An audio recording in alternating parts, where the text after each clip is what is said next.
La servidumbre moderna es una esclavitud voluntaria, consentida por la muchedumbre de esclavos que se arrastran por la faz de la tierra. Ellos mismos compran las mercancías que los esclavizan cada vez más.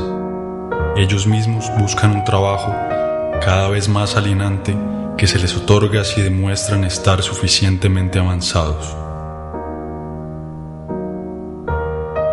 Ellos mismos eligen los amos a quienes deberán servir. Para que esta tragedia absurda pueda tener lugar, ha sido necesario despojar a esa clase de la conciencia de su explotación y de su alienación. He ahí la extraña modernidad de nuestra época. Al igual que los esclavos de la antigüedad, que los siervos de la Edad Media y que los obreros de las primeras revoluciones industriales, estamos hoy en día frente a una clase totalmente esclavizada, solo que no lo sabe, o más bien, no lo quiere saber. Ellos ignoran la rebelión, que debería ser la única reacción legítima de los explotados. Aceptan sin discutir la vida lamentable que se planeó para ellos. La renuncia y la resignación son la fuente de su desgracia.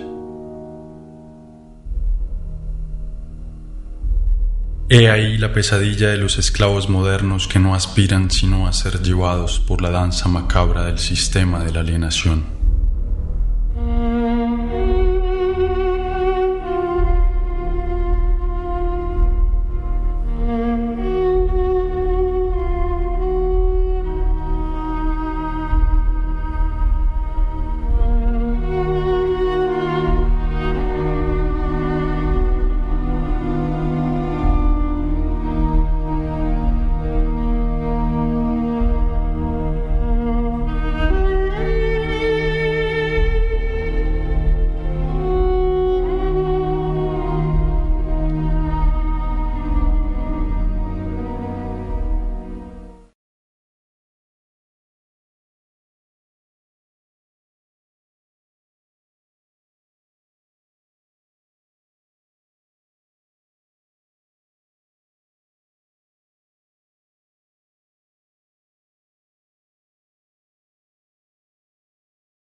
A medida que construyen su mundo con la fuerza alienada de su trabajo, el decorado de este mundo se vuelve la cárcel donde tendrán que vivir.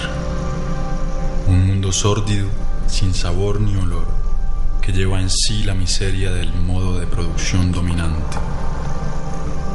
Este decorado está en permanente construcción, nada en él es constante.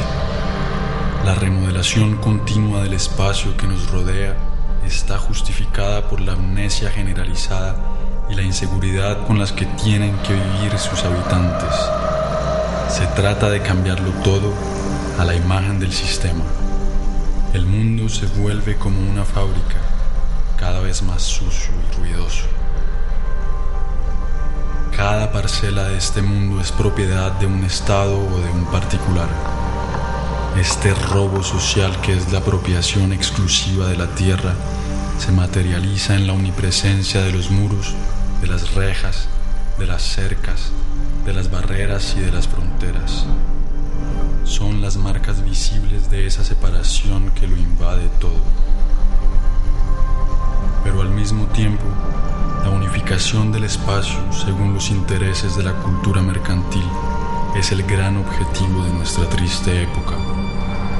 El mundo debe convertirse en una inmensa autopista, absolutamente eficiente, para facilitar el transporte de las mercancías. Todo obstáculo, natural o humano, debe ser destruido.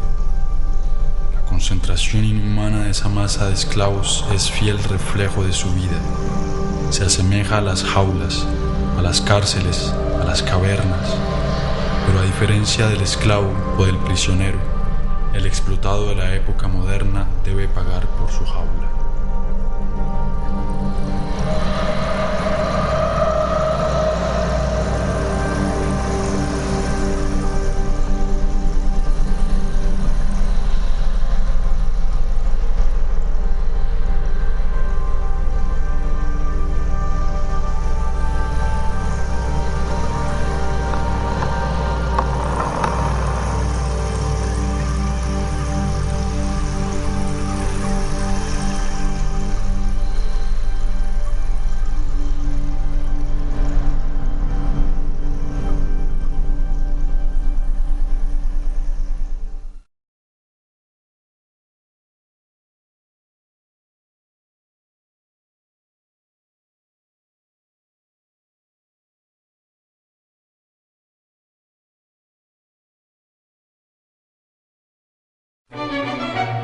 este estrecho y lúgubre espacio en donde vive, el esclavo acumula las mercancías que, según los mensajes publicitarios omnipresentes, deberán traerle la felicidad y la plenitud.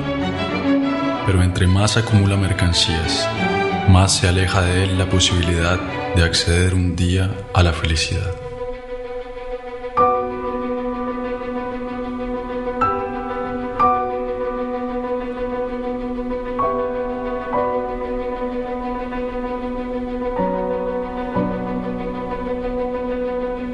La mercancía, ideológica por esencia, despoja de su trabajo al que la produce y despoja de su vida al que la consume. En el sistema económico dominante, ya no es la demanda la que condiciona la oferta, sino la oferta la que determina la demanda.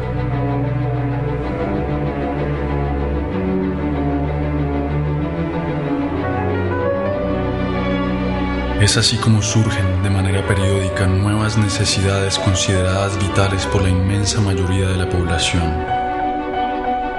Primero fue el radio, luego el carro, el televisor, el computador y ahora el celular. Todas estas mercancías distribuidas masivamente en un corto lapso de tiempo modifican en profundidad las relaciones humanas. Sirven por un lado para aislar a los hombres un poco más de sus semejantes y por otro para difundir los mensajes dominantes del sistema. Las cosas que poseemos terminan por poseernos.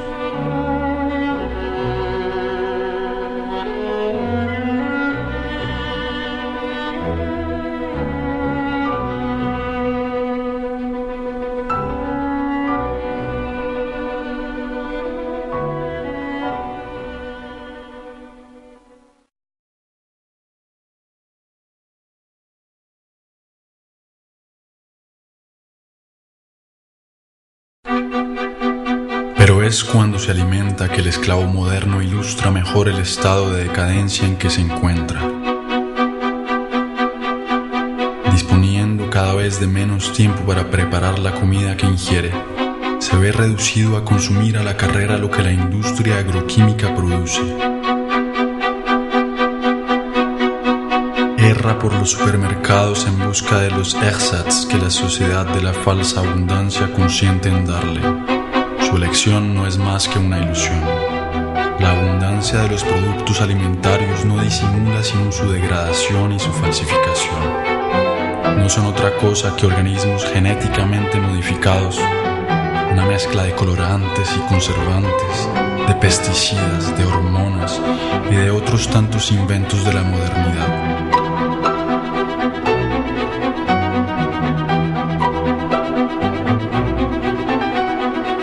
La búsqueda del placer inmediato es la regla del modo de alimentación dominante, así como la de todas las formas de consumo. Y las consecuencias que ilustran esta manera de alimentarse se ven por todas partes. Pero es frente a la indigencia de la mayoría que el hombre occidental se regocija de su posición y de su consumo frenético. Por lo tanto, la miseria está donde quiera que reine la sociedad totalitaria mercantil.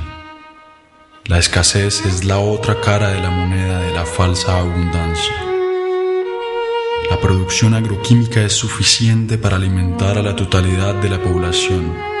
Sin embargo, en un sistema que hace de la desigualdad un criterio de progreso, el hambre no desaparecerá jamás.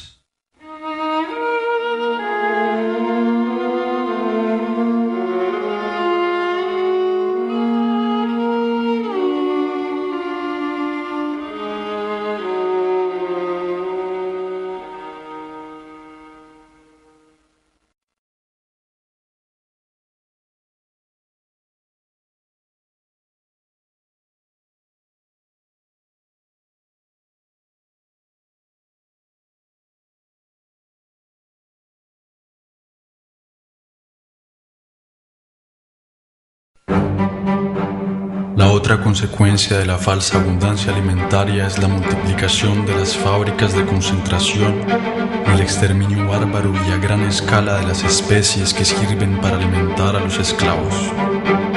Es Esta es la esencia misma del modo de producción dominante. La vida y la humanidad no resisten más ante el afán de lucro de unos cuantos.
El saqueo de los recursos del planeta, la abundante producción de energía o de mercancías, los residuos y los desechos del consumo ostentoso hipotecan las posibilidades de supervivencia de nuestra tierra y de las especies que la pueblan.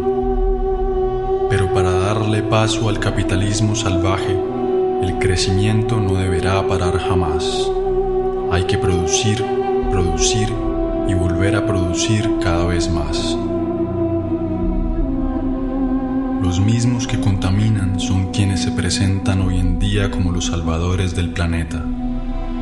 Esos imbéciles de la industria del espectáculo, patrocinados por las firmas multinacionales, intentan convencernos de que un simple cambio en nuestros hábitos bastará para salvar al planeta del desastre. Y mientras que nos culpan, continúan contaminando sin cesar el medio ambiente y nuestro espíritu. Esas pobres tesis pseudoecológicas son repetidas por todos los políticos corruptos que necesitan eslóganes publicitarios, pero que evitan proponer un cambio radical en el sistema de producción. Se trata, como siempre, de cambiar algunos detalles para que lo esencial siga siendo igual.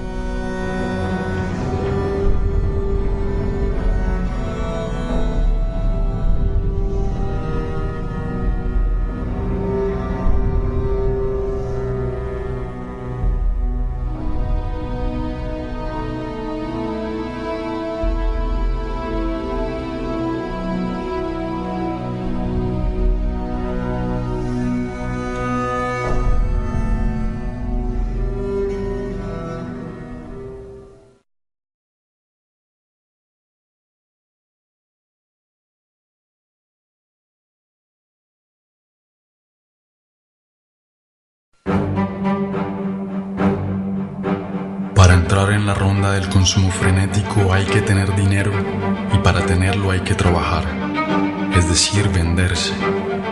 El sistema dominante ha hecho del trabajo su principal valor y los esclavos deben trabajar cada vez más para pagar a crédito su vida miserable.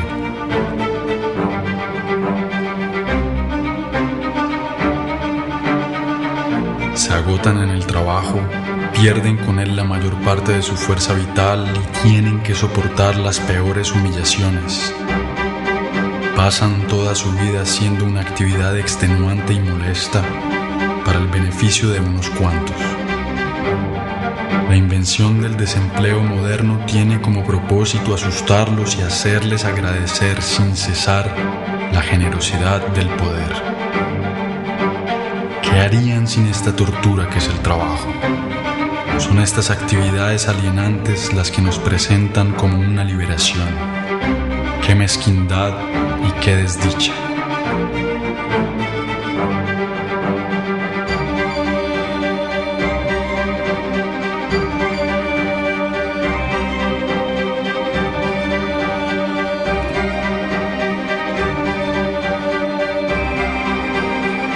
Siempre apresurado por el cronómetro o el látigo, cada gesto de los esclavos está calculado para aumentar la productividad.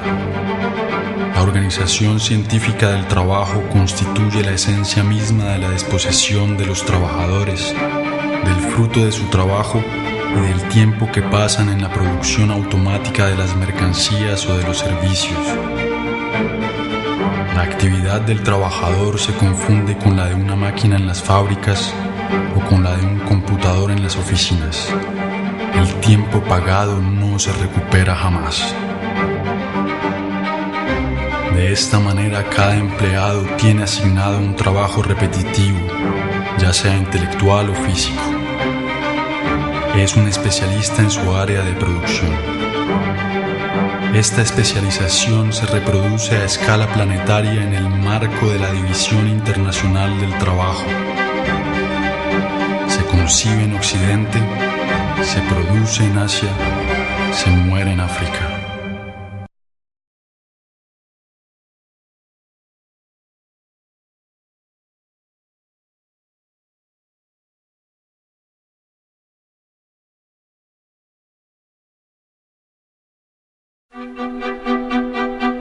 A medida que el sistema de producción coloniza todos los sectores de la vida, el esclavo moderno, no conforme con su servidumbre en el trabajo, sigue desperdiciando su tiempo en las actividades de esparcimiento y las vacaciones planificadas.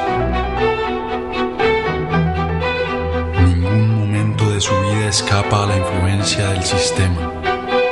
Cada instante de su vida ha sido invadido. Es un esclavo de tiempo completo.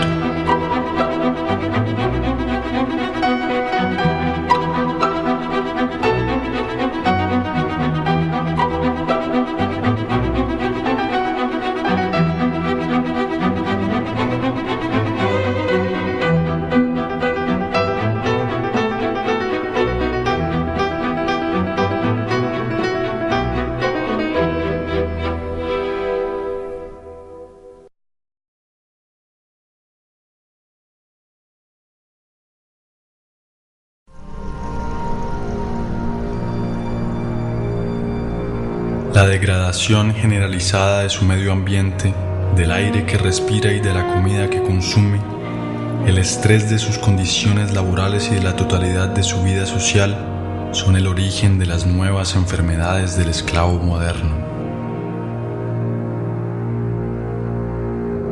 Su condición servil es una enfermedad para la cual no existirá jamás ninguna medicina.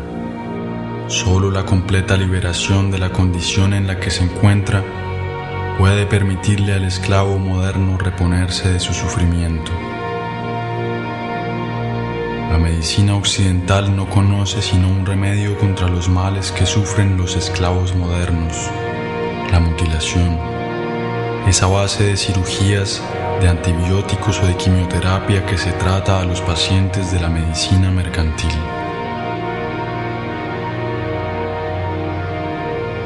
Nunca se ataca el origen del mal sino sus consecuencias, porque la búsqueda de las causas nos conduciría inevitablemente a la condenación implacable de la organización social en su totalidad.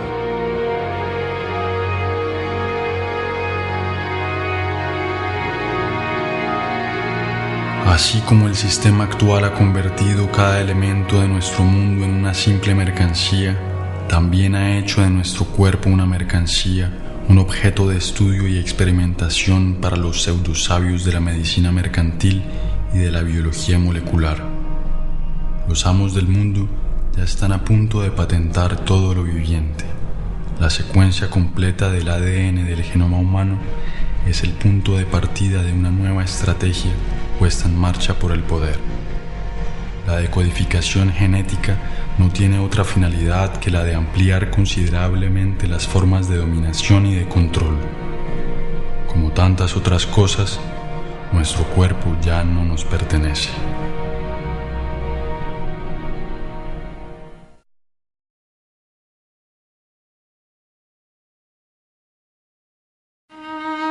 Lo mejor de su vida se le escurre por los dedos, pero él continúa porque tiene la costumbre de obedecer desde siempre. La obediencia se ha convertido en su segunda naturaleza. Obedece sin saber por qué, simplemente porque sabe que tiene que obedecer.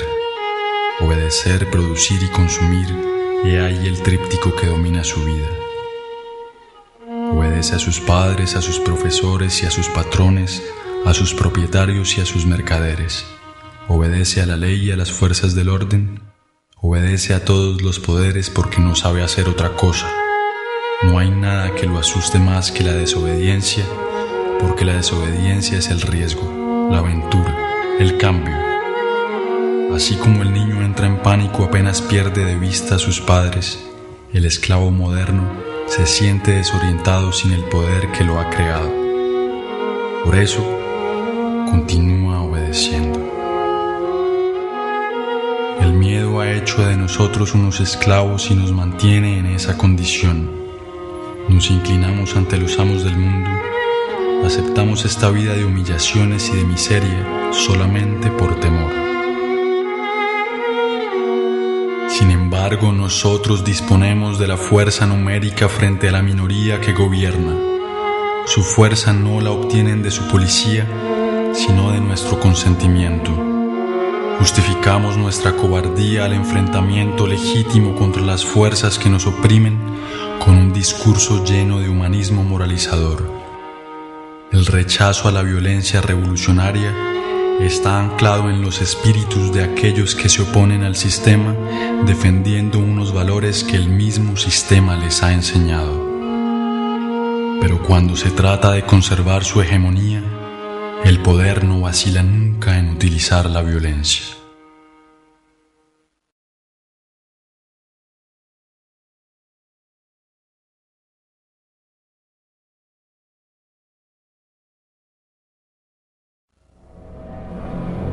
Sin embargo, existen algunos individuos que escapan al control de las conciencias, pero están bajo vigilancia. Todo acto de rebelión o de resistencia es asimilado como una actividad desviada o terrorista. La libertad no existe sino para aquellos que defienden los imperativos mercantiles. A partir de ahora, la verdadera oposición al sistema dominante es totalmente clandestina. Contra esos opositores, la represión es la regla vigente. Y el silencio de la mayoría de los esclavos frente a esta represión es justificado por el propósito mediático y político de negar el conflicto que existe en la sociedad real.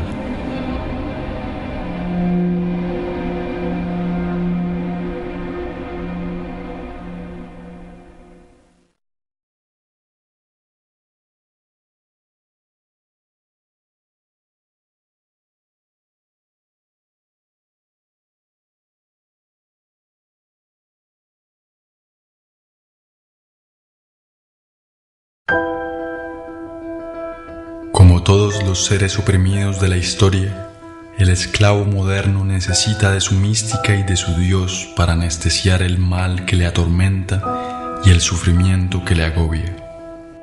Pero este nuevo Dios a quien entregó su alma no es más que la nada, un trozo de papel, un número que tiene sentido solo porque todos han decidido dárselo.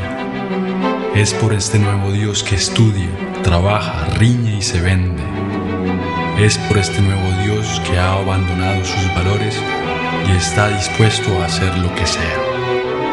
Él cree que entre más plata posea, más se librará de la coacción que lo sujeta. como si la posesión fuera de la mano de la libertad. La liberación es una ascesis que proviene del dominio de sí mismo, un deseo y una voluntad de actuar. Está en el ser y no en el tener. Pero hay que decidirse a no servir ni obedecer más. Hace falta ser capaz de romper con unos hábitos que nadie, al parecer, osa poner en tela de juicio. El esclavo moderno está convencido de que no existe alternativa a la organización del mundo presente. Se ha resignado a esta vida porque piensa que no puede haber otra. Es ahí en donde reside la fuerza de la dominación presente. Hacer creer que este sistema que ha colonizado toda la superficie de la Tierra es el fin de la historia. Ha convencido a la clase dominada que adaptarse a su ideología equivale a adaptarse al mundo tal como es y tal como ha sido siempre. Soñar con otro mundo se ha convertido en un crimen, condenado al unísono por los medios y por todos los poderes. En realidad, el criminal es aquel que contribuye, consciente o no, a la demencia de la organización social dominante. No hay locura más grande que la del sistema presente.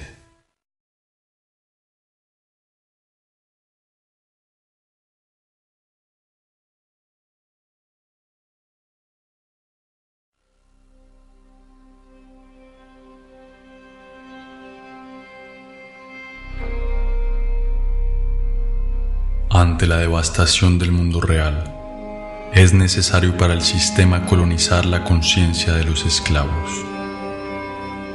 Es por eso que el sistema dominante ha decidido enfocarse en la disuasión, que desde la más pequeña edad cumple el papel preponderante en la formación de los esclavos.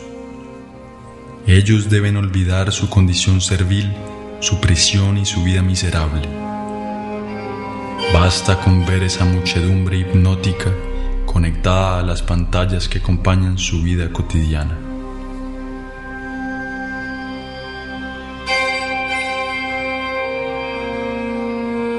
Ellos disfrazan su insatisfacción permanente con el reflejo manipulado de una vida soñada, hecha de dinero, de gloria y de aventura.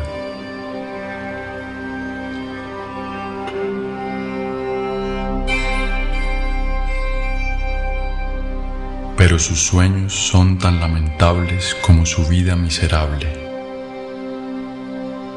Hay imágenes para todo y para todos. Esas imágenes llevan en sí el mensaje ideológico de la sociedad moderna y sirven de instrumento de unificación y de propaganda. Se multiplican a medida que el hombre es despojado de su mundo y de su vida.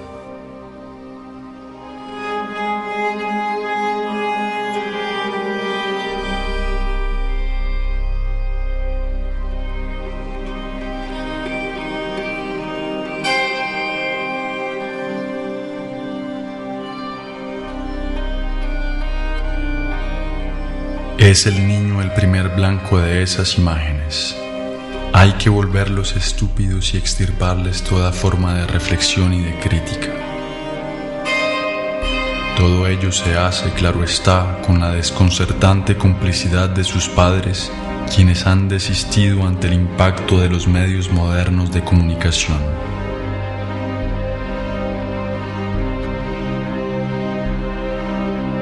Ellos mismos compran todas las mercancías necesarias para la esclavización de su progenie, se desentienden de la educación de sus hijos y se la dejan al sistema del embrutecimiento y de la mediocridad.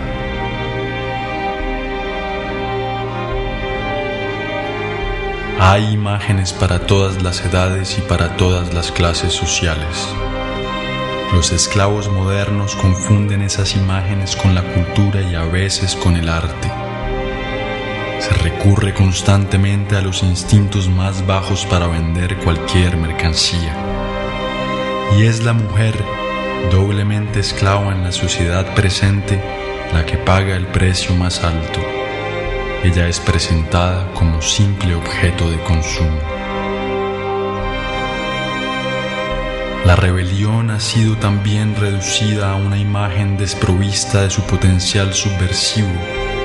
La imagen sigue siendo la forma de comunicación más directa y más eficaz. Construye modelos, embrutece a las masas, les miente, les crea frustraciones y les infunde la ideología mercantil. Se trata pues una vez más y como siempre del mismo objetivo: vender modelos de vida o productos, comportamientos o mercancías, vender no importa qué, pero vender.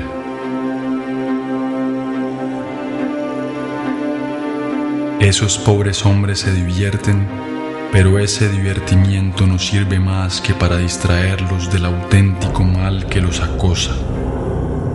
Han dejado que hicieran de su vida cualquier cosa y fingen sentirse orgullosos de ello. Intentan lucir satisfechos, pero nadie les cree. Ni ante el frío reflejo del espejo alcanzan a engañarse.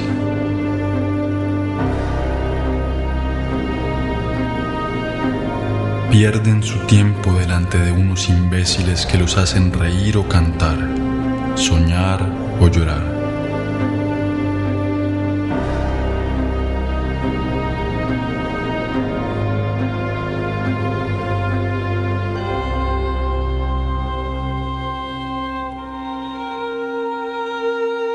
A través del deporte mediático se representa el éxito y el fracaso, el esfuerzo y las victorias que el esclavo moderno ha dejado de vivir en carne propia. Su insatisfacción lo incita a vivir por encargo frente a su aparato de televisión.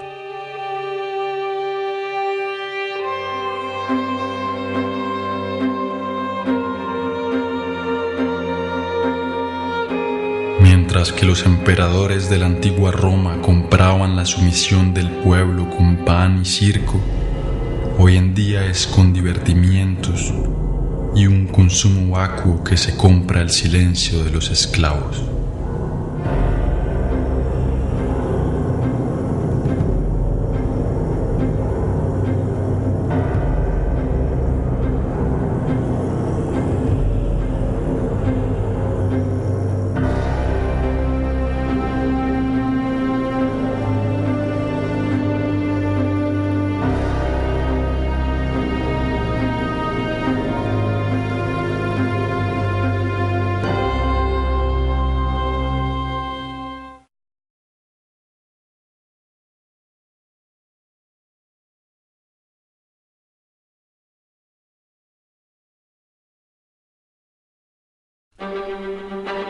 El control de las conciencias es el resultado de la utilización viciada del lenguaje por la clase económica y socialmente dominante. Siendo el dueño de todos los medios de comunicación, el poder difunde la ideología mercantil a través de la definición fija, parcial y amañada que le atribuye a las palabras. Las palabras son presentadas como si fueran neutras y su definición como evidente. Controladas por el poder, designan siempre una cosa muy distinta a la vida real. Es ante todo un lenguaje de la resignación y de la impotencia, el lenguaje de la aceptación pasiva de las cosas tal como son y tal como deben permanecer. Las palabras actúan por cuenta de la organización dominante de la vida y el hecho mismo de utilizar el lenguaje del poder nos condena a la impotencia. El lenguaje es el punto esencial de la lucha por la emancipación humana.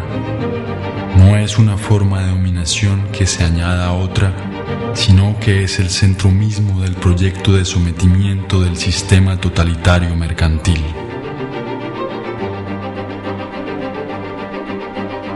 Es a través de la reapropiación del lenguaje y por tanto de la comunicación real entre las personas que surge de nuevo la posibilidad de un cambio radical. Es en este sentido que el proyecto revolucionario converge con el proyecto poético. En la efervescencia popular, la palabra hablada es reaprendida y reinventada por extensos grupos. La espontaneidad creativa se encuentra en cada uno y nos une a todos.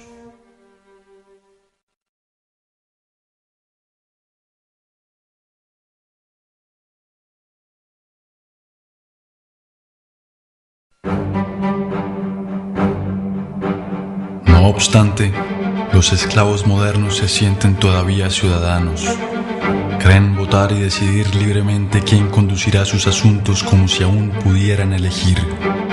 Pero cuando se trata de escoger la sociedad en la que queremos vivir, ¿creen ustedes que existe una diferencia fundamental entre la socialdemocracia y la derecha nacionalista en Francia, entre demócratas y republicanos en Estados Unidos, entre liberales y conservadores en Colombia?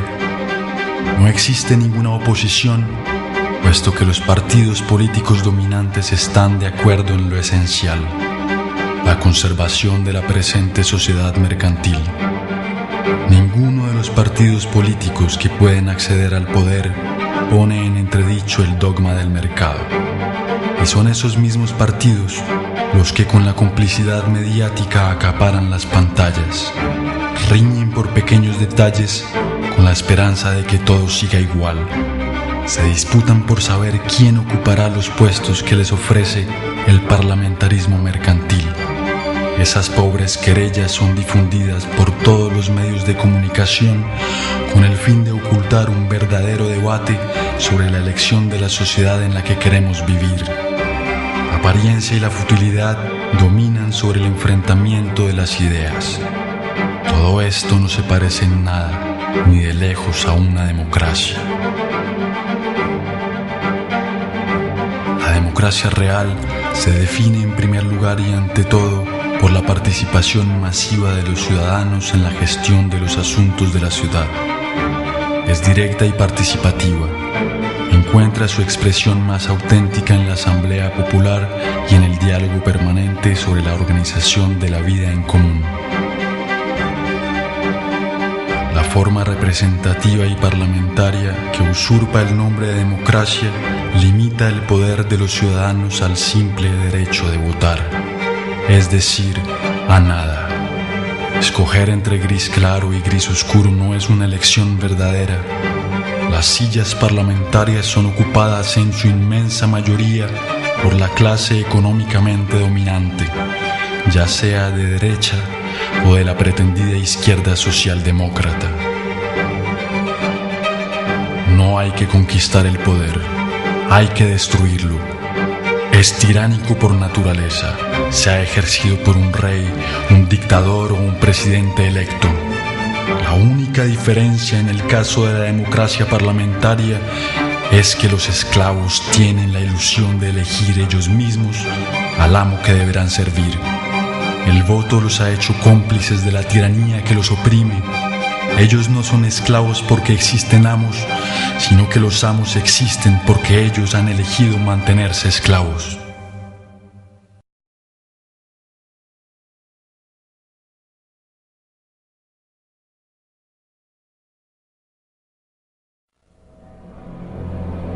El sistema dominante se define entonces por la omnipresencia de su ideología mercantil.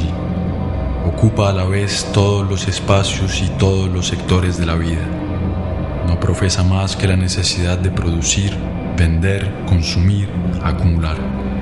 Ha reducido todas las relaciones humanas a unas parcas relaciones mercantiles y considera que nuestro planeta es una simple mercancía.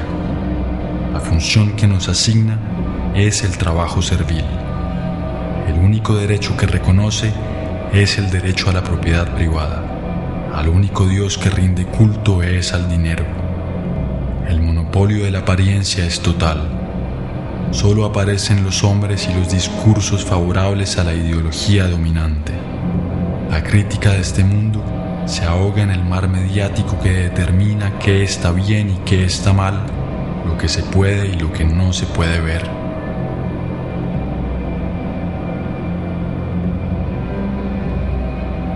Omnipresencia de la ideología, culto al dinero, monopolio de la apariencia, partido único disfrazado de pluralismo parlamentario, ausencia de una oposición visible, represión en todas sus formas, programa de transformación del hombre y del mundo. He ahí la verdadera cara del totalitarismo moderno que ellos llaman democracia liberal, pero que es hora de llamar por su verdadero nombre: el sistema totalitario mercantil.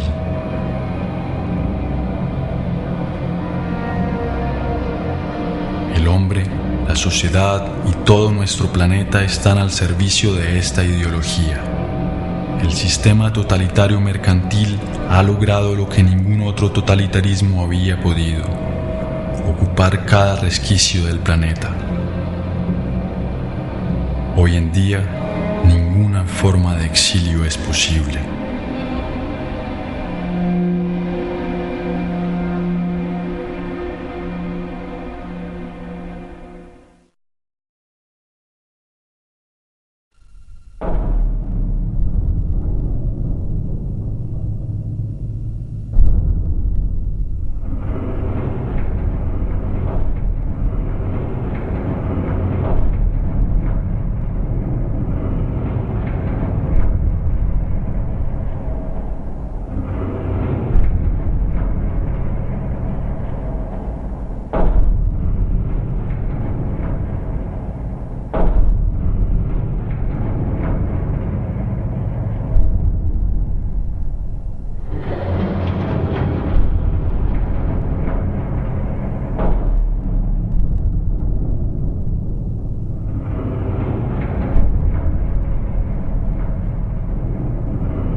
Now you do what they told ya. Now you do what they told ya. Now you do what they told ya. Now you do what they told ya. Now you do what they told ya. Now you do what they told ya. Now you do what they told ya. Now you do what they told ya. Now you do what they told ya. Now you do what they told ya. Now you do what they told ya. Those who died are justified. We're wearing the badge, yeah, you're chosen right. You're justified. Those that died are wearing the badge, yeah, you're chosen right. Those who died are justified. We're wearing the badge, yeah, you're chosen right. You're justified. Those who died are wearing the badge, yeah, you're chosen right. Some of those that work forces are the same that burn crosses. Some of those that work forces are the same that burn crosses. Some of those that work forces are the same that burn crosses. Some of those that work forces are the same that burn crosses.